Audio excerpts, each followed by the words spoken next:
You're listening to Just a Pinch podcast with Injector Kristen. Join me and industry experts as we discuss the good, the bad, and the ugly of the aesthetics, wellness, and fitness industries.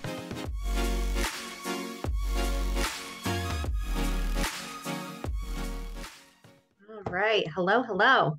What's up? Good to see you. It's been a long time. Been some years, I think, now, right? I know. Been years.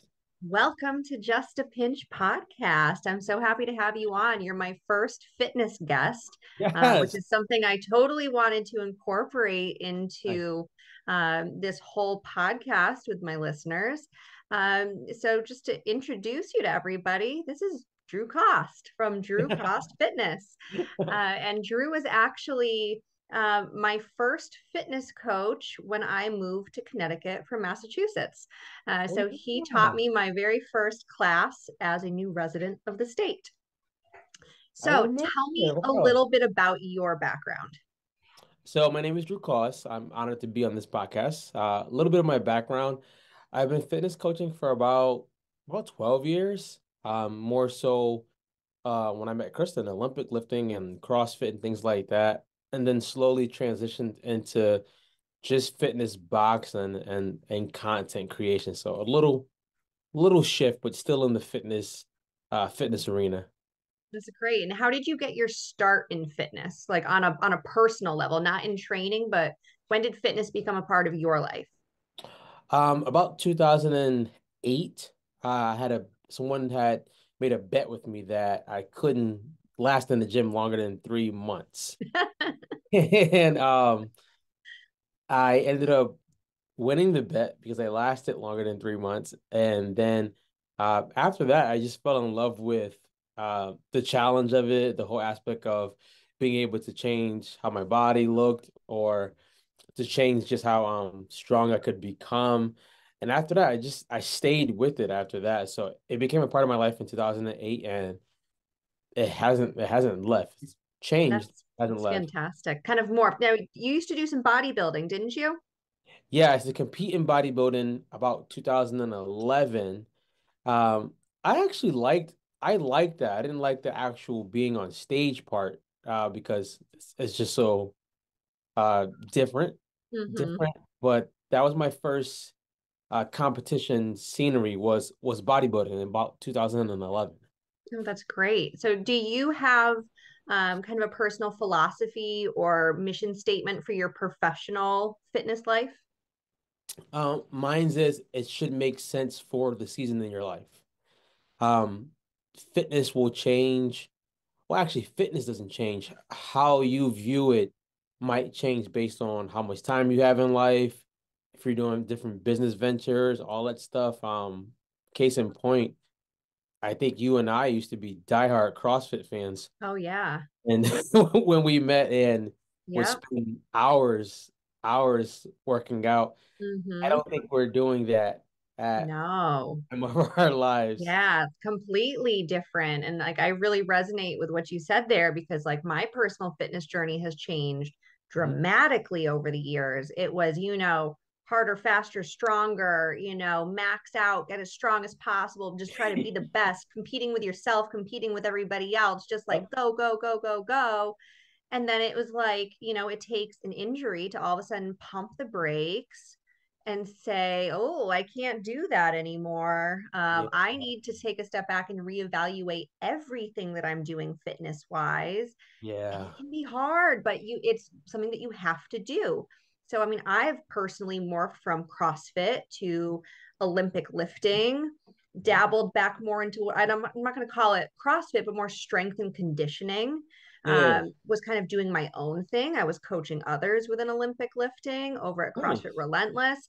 I hurt my back and then I mean, I was doing pure bar. I was, going from Olympic lifting to doing bar workouts.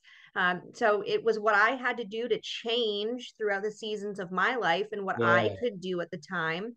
And now here I am, I'm moving back into more programmed lifting and strength and conditioning. I personally now follow Power Athlete programming, their Nice. remote programming. They're great. Fantastic. They're Love great. them. But it's been really interesting to get back into the weightlifting world because it's again, even though I'm still doing it, it's so different than when I was doing So, it back in 2016, 2014, all back then. So different. I'm rarely touching a barbell. I don't care at all what weight is on the bar. I'm not it's a big competing change. with anybody. And my goals now are not to win and to be the best. My goals are to just be able to keep training and keep moving. Yeah. And that's huge because you start to think, and I don't think it has to do with age. I think it has to do with more so what season are you in your life? Like, do Mm-hmm. you need to be chasing competitions? Do you need to be chasing PRs? Or do you need to lift because you still want to look good, you still want to move, Yep, and you don't want to keep increasing the rate of injuries? Like exactly. as you get older, no matter if you compete in any sport, as you age, the injuries will come if you don't find a way to work They with sure your body do. and with your season. Like they will come no matter what. They sneak up on you quick. Yeah. I don't think they sneak. I think they're like giving us a little like tap Yep. and we're just like push through it. And the next thing you know, Yep. You ignore it. You say, no, I'm not listening to you. yeah, absolutely. So where are you coaching and training now? So I'm an independent contractor still. I coach out of Underdog. I just do my personal training there and I just teach a Mhm. class for them. I had a big shift where I was gonna leave fitness completely and just pick a different career, do Yep. it for myself. Like you said, like sometimes you lose that either that passion, that love for it. Yep. So I um I had a good deal with Underdog where I can be an independent contractor. So if I just decide one day I want to move or something like that, I can do that. So I'm right in West Hartford, right at Underdog MMA. Oh, that's great. So when you are coaching your current fitness clients, what do you see as the biggest obstacles for your clients? What's the biggest obstacle that you see in your clientele when it comes to them achieving their goals? Their ability to enjoy the journey. Mm, I always tell my clients or anybody who will ask for fitness advice, you have enough stress in your life with your job and with relationships and all of that stuff. Fitness does not need to be one of those stressors. Fitness should be one of the things that you get to do to feel better, look better, accomplish some goals. So the moment you find yourself stressing it, you've made fitness a job again. mm-hmm. And unless you're getting paid as an athlete, it's not a job. It's not a all or nothing. It's more Yep. so how can I find a way to enjoy this journey? And that comes with I have an athlete recently who was known for powerlifting, like known for it. And recently they came and we had a long talk and I was like, you could not powerlift. You could do CrossFit, you could do bodybuilding, you can do bar, you can do yoga, you can do Mm-hmm. whatever you want, but you have to find the enjoyment. And that's usually the biggest barrier. I think because wouldn't blame social media. Social media is what it is.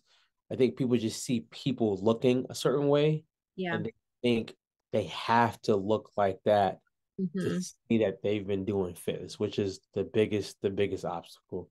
Such an individualized thing and a different journey for every person in your class. You know, Absolutely. it's like you're all doing the same things together, but it's for a completely different purpose, and everybody's going through that different journey internally and mentally. Absolutely. Uh, Absolutely. yeah. So, how would you kind of set yourself apart from other fitness professionals? Like, what does Drew bring to the table for his fitness clients? I don't care about fitness. I care about the person. And that sounds so strange because I'm a fitness coach. I just honestly believe I'm a fitness coach because I know movements and things like that. I know Hmm. programming, but there's 80,000 people who can outdo me in that area. But there's not a ton of coaches who can outdo me in how they actually care about showing a client how we can progress you in life Hmm.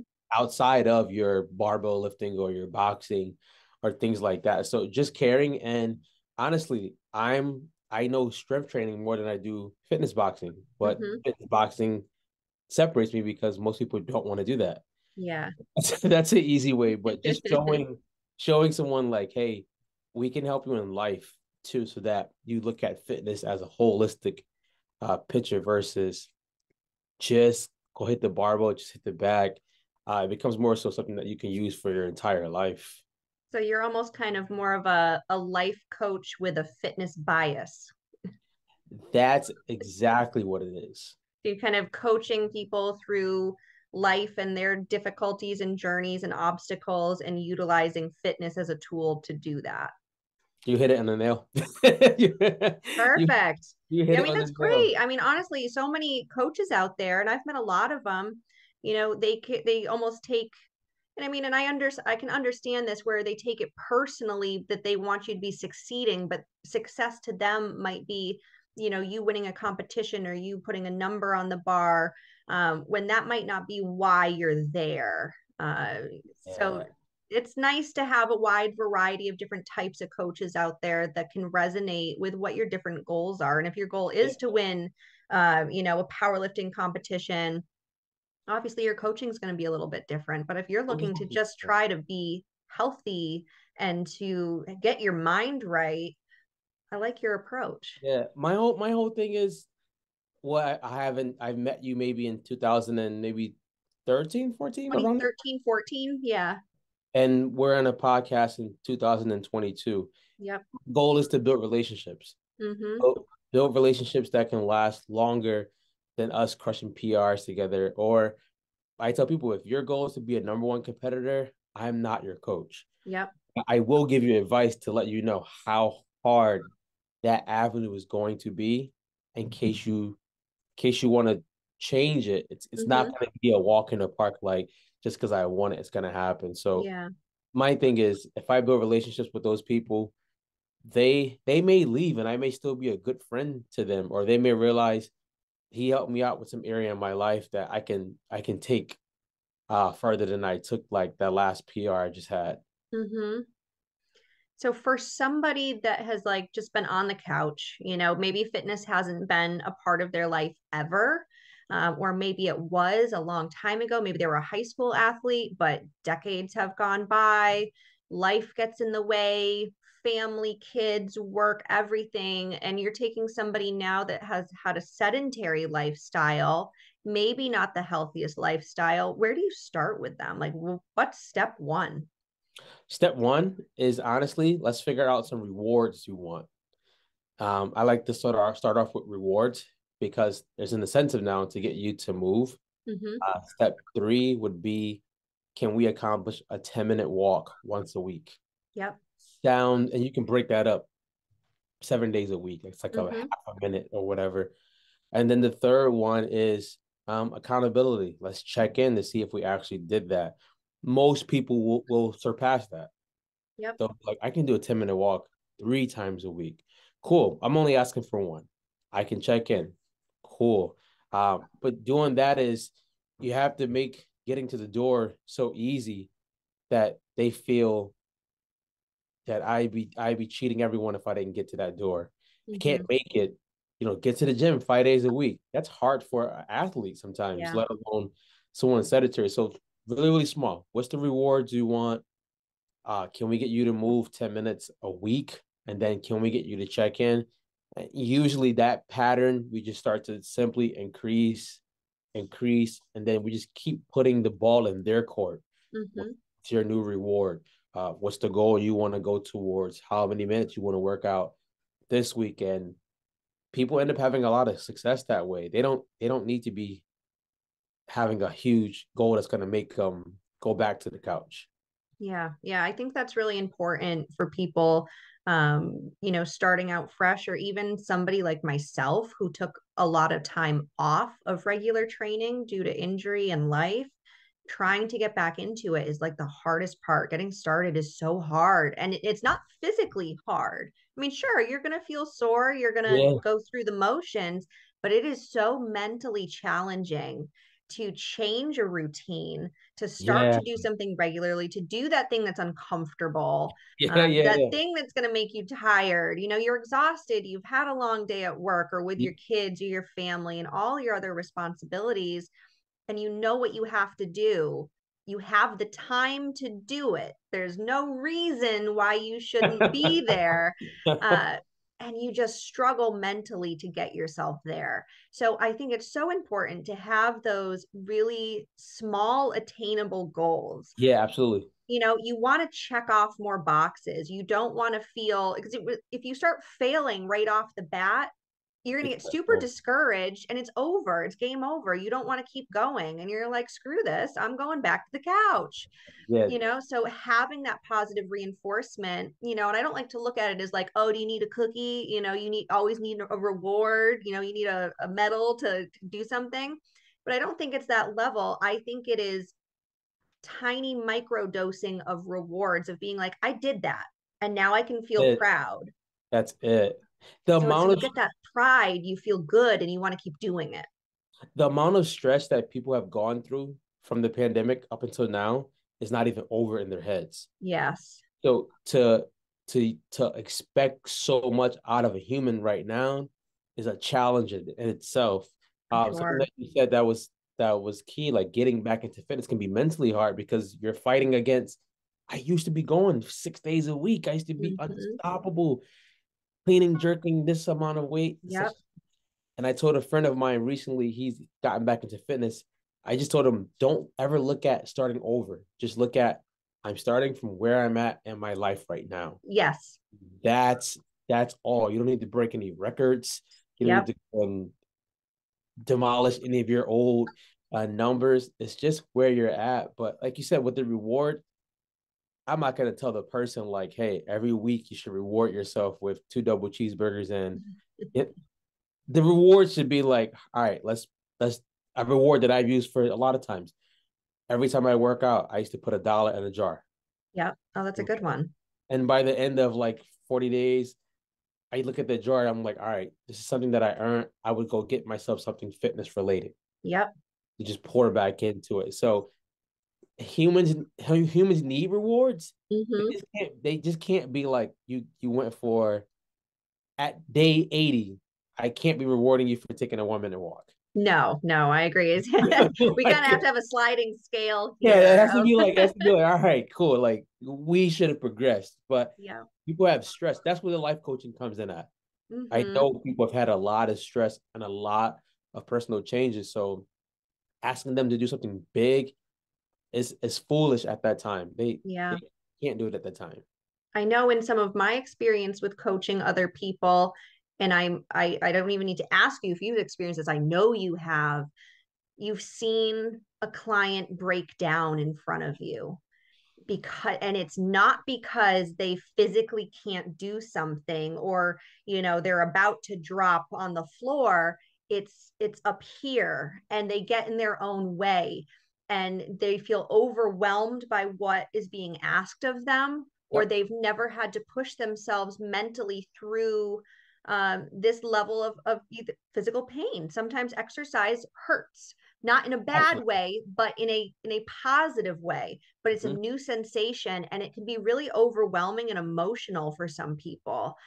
So I used to watch people break down, and I was coaching Olympic lifting. I wasn't doing, a lot of them were beginners. It was a range from beginner, intermediate to even a little bit more advanced. And it's mental. It blows my mind how mental exercise is. It's something that we think is so physical, but it's literally like 80% up here. Your body's going to move.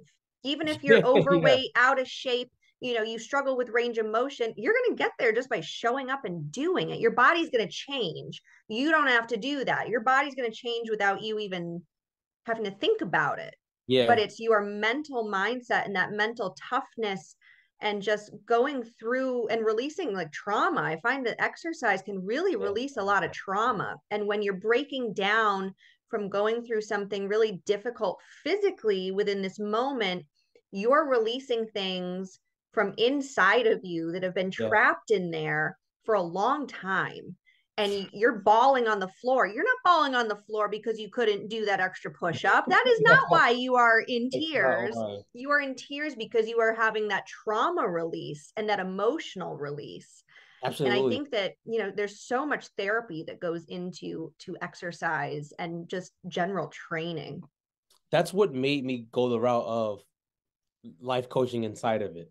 Mm-hmm. Because for years, I think I've probably seen so many people like literally sit there, cry, Yep. us not finished working out and us just talking and things like that. And it Mm-hmm. made me realize these are the spaces where this is needed.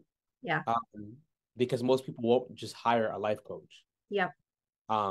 Should they? That's up to them, but they won't. So seeing that many breakdowns and things like that, and then myself, like there are times where I just felt like I knew I could physically squat this and I just couldn't do it. Yep. Breaking down, and you're thinking it's the barbell winning. It's like, no, something Mm-hmm. happened in a relationship fight you just had last night that Yep. came out, or years back, or something like that. So fitness has that way of bringing that out, and that's why I think coaches should be more careful to understand how you push an athlete, Yes. because if you're gonna push them to a breaking point or pushing them past their comfort zone, you almost have to be able to support when they get there what happens, Yes. or else you almost leave them damaged, or Yes. you leave them open, and now they go home thinking something's wrong with them. Mm-hmm. They feel like they've failed when Exactly. they're gonna micro focus on that failure that they might not have even been ready to attempt at this point. Exactly. And they're not going to think about how the whole rest of their training session and time went that day and all the success that they had just by showing up and putting in that time, and Yeah. that 99% of their training session was so much more impactful and meaningful than that 1% that they're going to be remembering. Exactly. And if you look at it like that, we probably would have way more happier people doing fitness. But it's Yes. our mindset that thinks, oh, you messed up on that one push up. Mm-hmm. You're not gonna credit yourself for being in the gym 4 days a week for 7 months in a row. You're gonna think Yeah. about that one push up. And that's how our minds are conditioned to just go towards the negativity versus like what's positive. Mm-hmm. It's gonna give us a longer, more enjoyable fitness journey if we thought like that. Yep. Yep. Absolutely. Now, have you noticed big differences in how you train men versus women? Absolutely. Men usually don't want to do a lot of talking Mm-hmm. about anything outside of what they're actually doing. Yep. And I don't think that's because they're closed minded or anything like that. I don't think men have the ability to focus on more than one thing. Mm-hmm. Like it's just what it is. And a woman could be cooking dinner in her head, Yep. boxing, and shoveling snow in her head all Uh-huh. at once. So, right? That's a All at once. really good point. So when you talk to them, that's when you talk is like when you talk and coach them, you realize which part of this person am I talking to at this moment. I Mm-hmm. wouldn't say it's harder. It's different. Men just come. Yeah. What do I have to do? They finish. They leave. Women are a little different. I've never coached a woman who could walk right in and start training. Never. Mm-hmm. They need some type of conversation, some type of checking in with how they're doing, and Yep. that's perfectly fine. I wish I knew that when I first started coaching. Yeah. There's like a little bit more of an emotional aspect of it and needing to feel connected and Exactly. comfortable. And safe Yep. and safe. And I wish I knew that when I first started. Yeah. You live and Ah, you it's so learn. important. All right. So I have a little fun part here for us. We're going to Yeah. play a little round of some quick fire questions so that our Yeah. viewers can get to know you a little bit more. Okay. So some of these are super simple and some of them have a little bit more thought, but just kind of fire away the first things that come to your mind. Cool. What's Cool. your favorite color? Blue. Blue. What would you consider to be one of the worst social media trends right now? Um, dancing to dancing to like trendy music. Thank you. What would be your favorite social media trend? um, being honest and real. You're Either not, these are, I feel like everybody feels the same way about these things. Let's fix this with the let's fix algorithms. it, right? Let's fix it, man. Let's fix it. Do you have a favorite podcast that you like to listen to, like for entertainment purposes? I don't have one for entertainment. All the podcasts I listen to are always some form of like either self-development or studying like ways of content. But I need to That rolls into my next one would be, what would your favorite podcast be for more education and self-improvement? one I listen to heavy is called Social Proof by David Shands.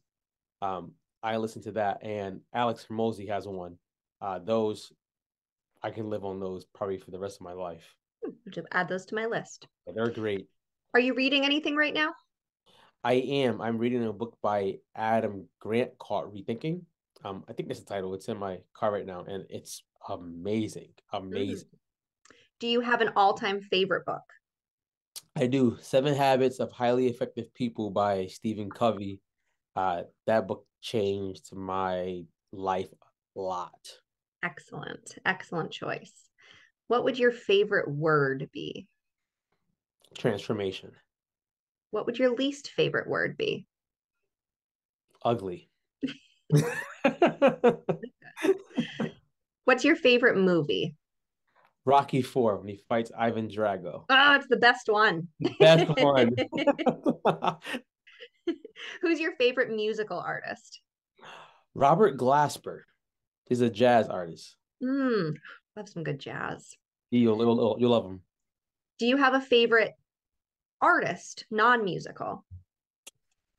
Favorite artist, non-musical. I wouldn't say I would know.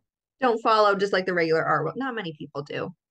No, it's a photographer I follow. His name is James. He's on Instagram. He's a monster. He's amazing. Oh, excellent. What's your favorite food or favorite meal? Favorite food is honestly chicken. Favorite meal is anything with mac and cheese. It could be any combo. Love it. Love it. What's your favorite place to visit? Um, it's kind of corny right now. It's the Glastonbury Library. Hmm. And it's because it's a section in the library where I do my best clear thinking and all of that. And it's a space where like no one would ever know you're there because Oh, that's awesome. and yeah, So special to have that little sanctuary for yeah, yourself. I love it. I love it. So this is a really loaded question. Okay. Who's your favorite person in the world? My favorite person. I might get in trouble for this. I know. Like there's a loaded question. There's an asterisk next to all Yeah, of yeah, these. yeah. I might get in trouble for this one. My favorite person is my 3-year-old Aaliyah. Uh, Oh, good she's answer. taught me Good so much. answer. Right? I might get in trouble, but I think I will.